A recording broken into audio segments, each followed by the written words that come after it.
here today, all of you. It's been absolutely overwhelming. The letters, the phone calls, all sorts of things that we've had over the last 7 weeks. And up here, you might wonder why we're all standing up here, but Giselle, Tim's wife, and Johnny, Rosie's husband, and one absent person who's Mighty, who is William's wife. And we're the in-laws. The outlaws. We're the ones who've been captured by the Gibbs' love, and as you all have in many different ways, and that's why you're here today. And we're so excited to share, and sad as well, but we are excited to share this celebration of Tim's life. Apologies to those who had to stand. We just, people kept on coming, so thank you very much. I'd just like to say a little bit about the order of the afternoon. We will have a few folk sharing a bit of music from William and Mark, and then sort of about 3:30, 4:45, we will sort of vacate to the other room where there will be high tea and other things. And then this room will be sort of transformed into chairs and tables, and obviously we have the sort of live and in terms of this floor and the outside as well. We're open until 7. We have it until then, so please feel free to stay on and catch up with old friends and family and meet new people. But thank you so much for coming. Just hand over to Johnny. Thank you very much. So, can you hear me? I'm not sure what I'm going to say, but around to introduce Giselle, because some of you may not know or seen her before, but she is Tim's second wife, and she's a lovely lady, and she's very rather frightened about being here, but we all love you, and enjoy the day. It's very difficult. Hello. It's very difficult for her, so we're here to hold her hand and make the day go a little bit better. Thank you very much. And I think Joe is going to say something to start with. Joe Camish can share. Just to say, we'd also welcome Mark and Sabrina and their little daughter Salome, who is Giselle's daughter and husband. There you are, stand up, say hello. And Cathy and Emmerich in France, who would love to be with us. And we just want to welcome them as well in absentia.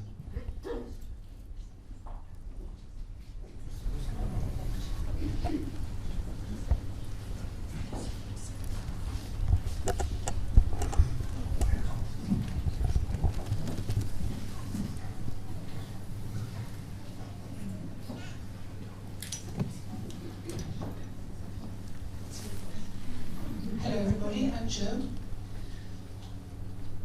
and this is a eulogy for Tim.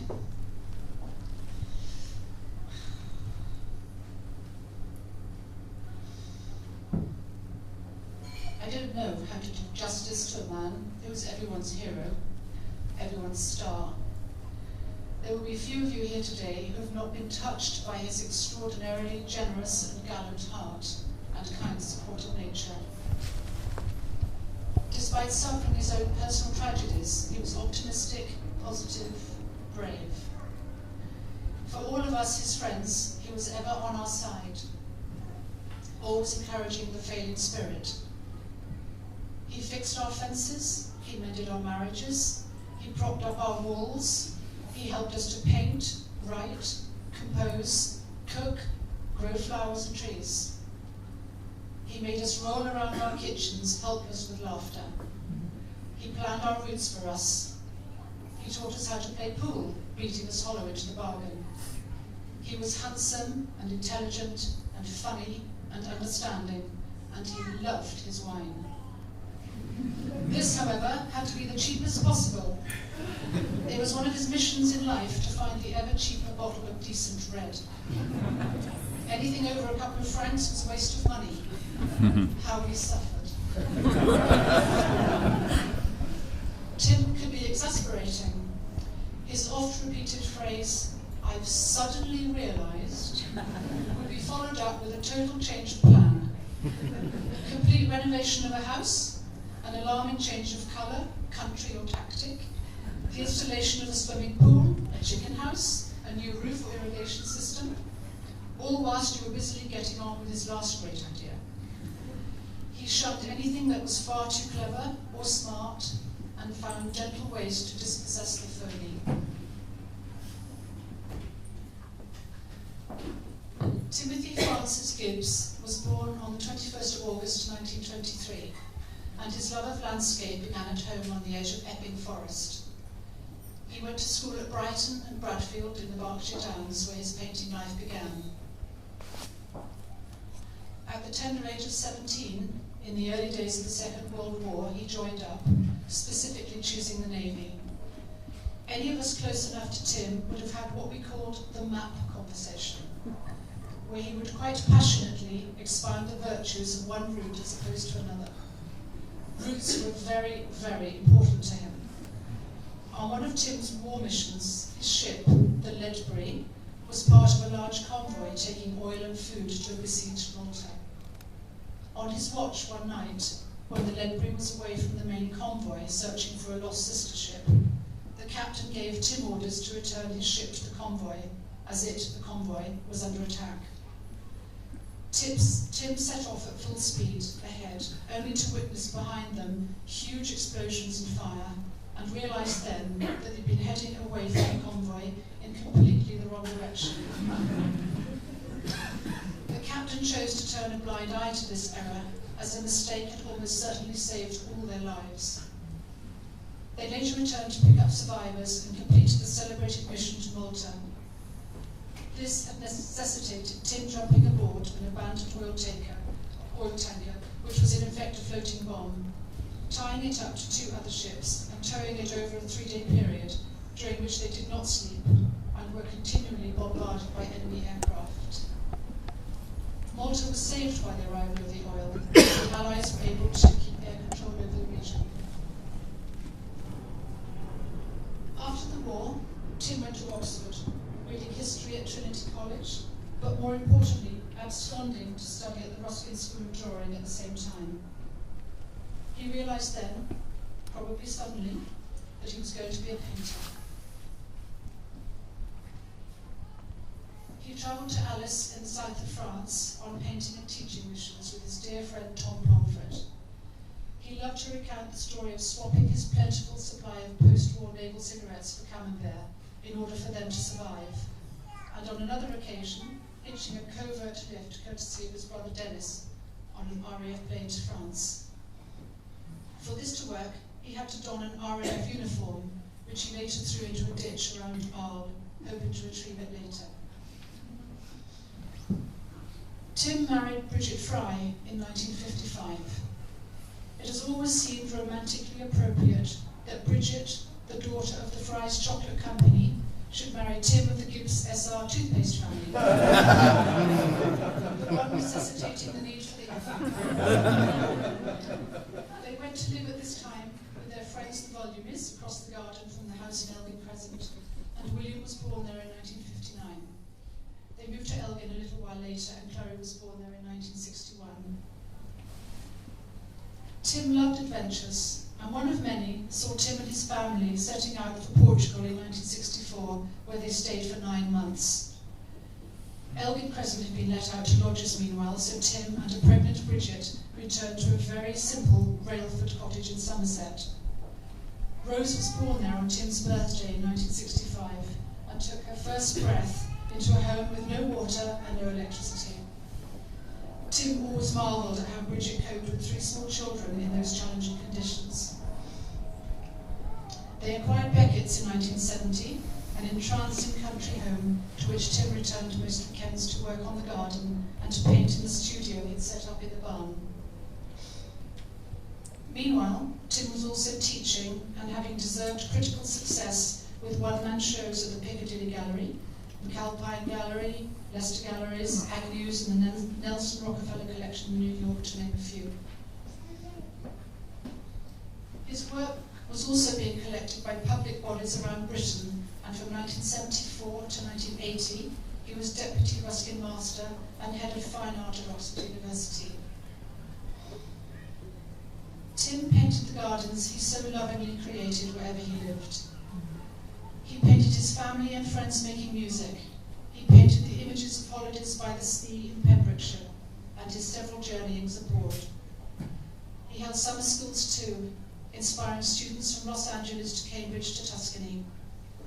It was at one such course in Nigel Constant's Verrocchio Arts Centre in Tuscany in 1985 that Lawrence and I met Tim and his family for the first time. We had heard that he was a brilliant teacher and knew on meeting him at once that it would always be a privilege to know him.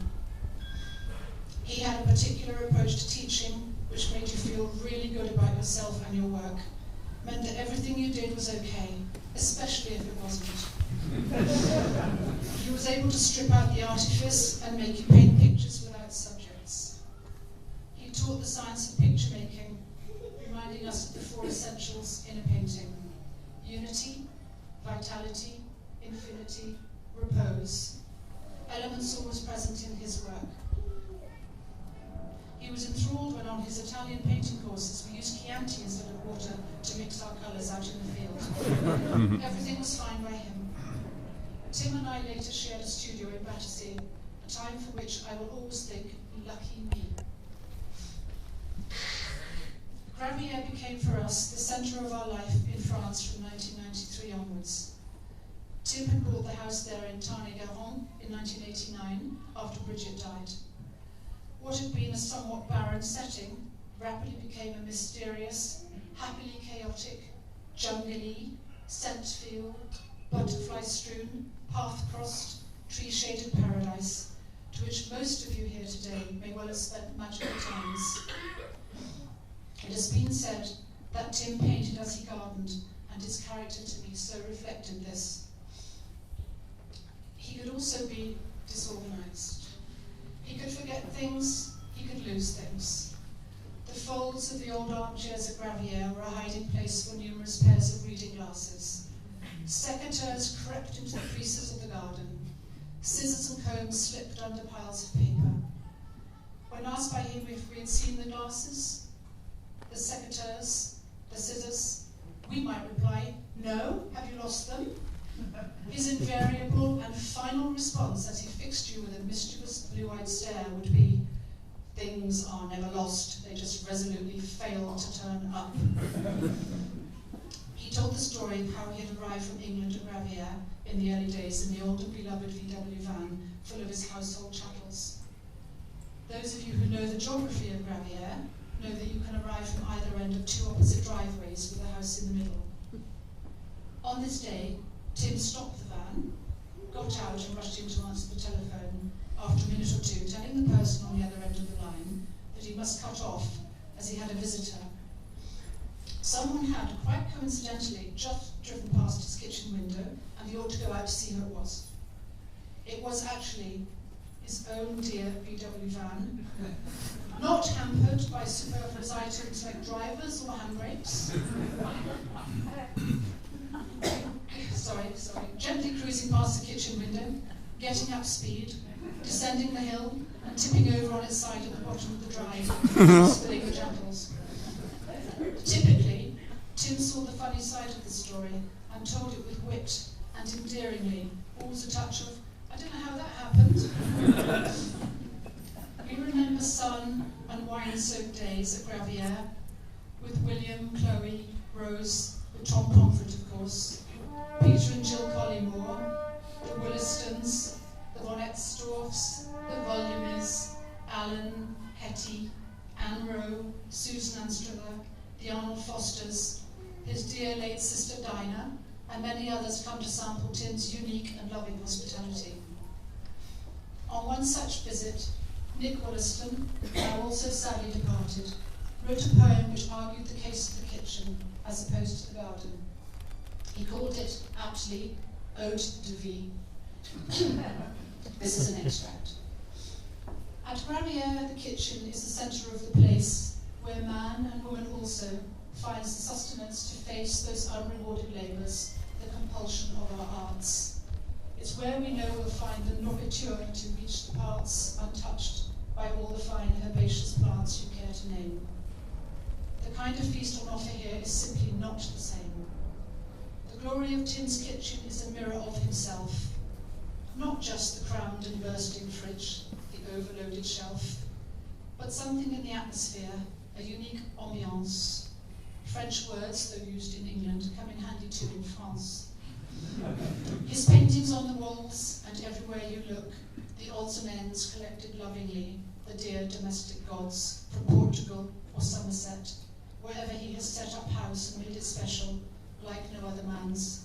You get a portrait of his character, and insight on his talents. But I'm getting sentimental, I must rectify the balance. There's swimming in the garden, but a better kind of pool in the room beside the kitchen lies at how to trap the fool, who challenges the master in a game of Pop the Black, for Tim's a perfect demon, fortified with Armagnac. He sinks the balls in sequence while you stand and watch and wait, your turn to play, by which you find you're in a total state of nerves and admiration for his multifarious skills. At a card game in the kitchen, a great tournament of wills, he employs diversive tactics, not the cut and thrust of strife, distracting us with stories and with anecdotes of life. You'd never guess a pastime with the curious name of shithead could turn into some pungent tales of naval days at Spithead. That's all, there's nothing else to say except that, if you'll pardon me, I'd rather glorify the kitchen, not the garden. Thank you, Nick. Tim was essentially one of the kindest people we have known. He was a huge, loving universe of a man who made everyone feel good, interesting and important. After living with Tim at Gravier for 6 months in early 1993, we eventually found our own home a few minutes away. However, we spoke daily on the telephone, and I remember one such conversation going like this. Hi Tim, it's me.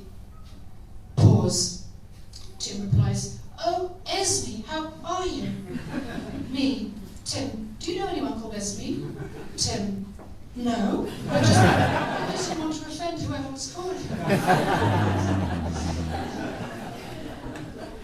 Tim was very sweet with animals, but he obviously hadn't much experience looking after them.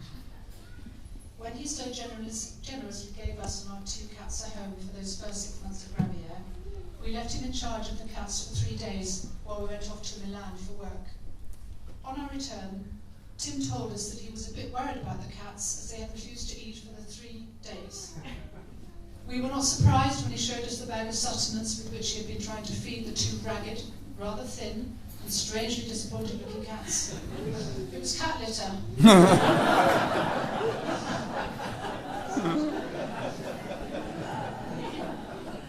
Tim didn't realise it at the time, but at Gravier, for a few years, he'd been living alongside his future wife Giselle, who'd been a neighbour and friend since his arrival there. They married in 2009 when Tim was 86, and they had moved to Bagnères in the foothills of the Pyrenees. Tim delighted in his new extended family, which was to include 3 grandchildren from Cathy and Sabrina, Giselle's 2 daughters. Tim began to paint a new landscape there too, the mountains, a subject which he said had always intimidated him, but he managed to master this as with all else. He also encouraged Giselle to paint too, and they held a very successful retrospective exhibition locally for him last year. It was comforting for all of us to see Tim find love and happiness in his last years. Tim had a productive life of which there are many components. His painting was not nearly recognised enough by the artistic world, but it never stopped him creating breathtaking glimpses of life around him. He was intensely proud of William, Chloe and Rose and their achievements, and so happy to see them married and producing these 7 gorgeous grandchildren. Despite losing several relatively important organs and parts from his body over the years, and he never remembered or bothered which organs or parts, he survived till nearly 89, still enjoying his wine and the occasional cig. He remained lucid and enthusiastic nearly to the very end, and it was a privilege to have been with him a few hours before he died, celebrating an early birthday with his family around him and William playing the clarinet.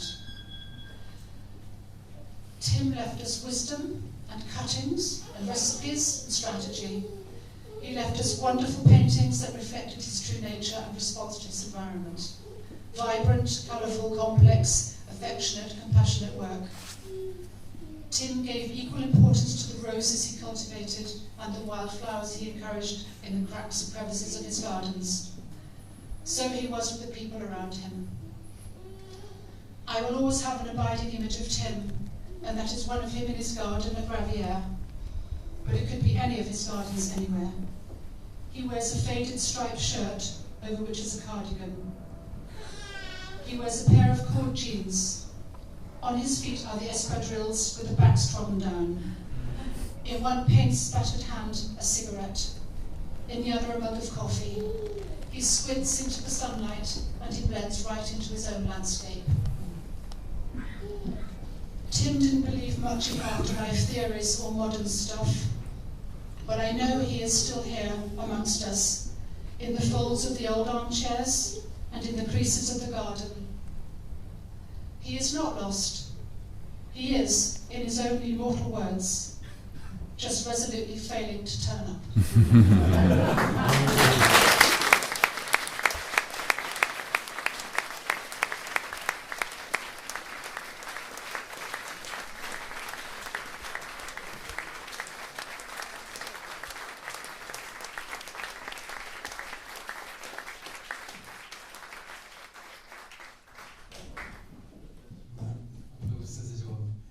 William and Mark and I are going to share some music with us. If Mark is here. Yes, there you are, Mark.